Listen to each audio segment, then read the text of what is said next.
Fotografiar la inmensidad del firmamento es como hacer un viaje en el tiempo, captar la luz de estrellas que llevan millones de años viajando para decorar nuestro cielo nocturno. ¿Te gustaría saber hacer fotografías de la Vía Láctea? Hola, soy Andy, soy fotógrafa y aprovechando que se acerca la mejor época del año para hacer fotografía de la Vía Láctea, vengo a contarte cómo puedes hacer este tipo de fotografía. Y vamos a empezar por el material que deberás utilizar. Por supuesto, una cámara que te permita disparar en modo manual. Una lente gran angular para poder captar la inmensidad de la Vía Láctea.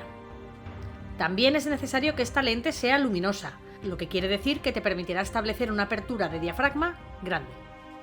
Un trípode robusto, para tener el máximo posible de estabilidad, teniendo en cuenta que vamos a usar una velocidad de obturación larga. Un disparador remoto, para no tocar la cámara y evitar al máximo vibraciones de la misma. Y por último, te recomiendo, pero no es estrictamente necesario, que utilices una aplicación como Photopills para planificar y facilitar tu trabajo. Sigamos con los parámetros que vamos a necesitar. Para este tipo de fotografía, que necesitas captar el máximo de luz posible ya que las condiciones de luz son muy bajas, necesitarás lo primero establecer una apertura de diafragma lo más grande posible. Te recomiendo que nada por encima de f2,8 si quieres que el resultado sea interesante.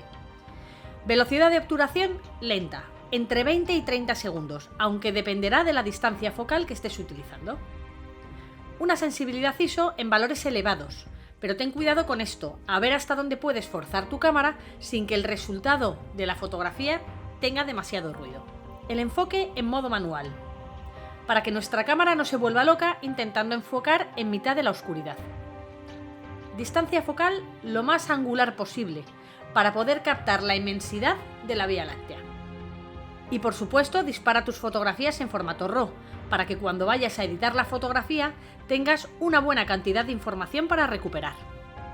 Una vez que tengas claro cuál es el material que vas a necesitar y cuáles son los parámetros y cómo debes de establecer los parámetros de tu cámara, hay algo muy importante a la hora de hacer este tipo de fotografías, y es planificar tu salida. Por lo general, salir a hacer fotografía de la Vía Láctea es algo que requiere mucho esfuerzo, desplazamiento, equipo, tiempo y estar haciendo fotos a horas intempestivas. Por lo tanto, te recomiendo que sí o sí planifiques bien esta salida fotográfica. ¿Qué cosas tienes que tener en cuenta? La primera, la contaminación lumínica. Para poder captar bien las estrellas y la Vía Láctea, necesitas estar alejado de zonas urbanas que contaminen tu fotografía de luz. Yo utilizo una aplicación para ver cómo está la contaminación lumínica en el área en el que voy a realizar las fotografías.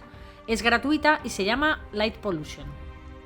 Y hablando de contaminación lumínica, no solo tenemos que tener en cuenta la luz artificial, sino también la luz de la luna. No es recomendable hacer este tipo de fotografías en días en los que la luna está en sus fases más cercanas a la luna llena, porque inundan el cielo de una luz que también contaminará tu fotografía. Otra de las cosas que tenemos que tener en cuenta para planificar nuestra salida es el tiempo que va a hacer. Y aunque esto es algo bastante evidente, a veces se nos puede pasar por alto. Por lo tanto, observa que el cielo va a estar despejado. Y ya estamos con el tercer punto que tienes que planificar. Y es que aunque la Vía Láctea nos acompaña durante todo el año, es muy importante tener en cuenta que el centro galáctico, es decir, la parte de la Vía Láctea más llamativa y brillante de nuestra galaxia, muestra su cara entre los meses de marzo y octubre en el hemisferio norte, y de febrero a octubre en el hemisferio sur. Durante el resto de meses, el centro galáctico hace su aparición en el cielo durante el día. Y nos acercamos al final, elegir un escenario atractivo para nuestra composición fotográfica. Aunque sea un escenario nocturno, la composición hay que trabajarla y mucho.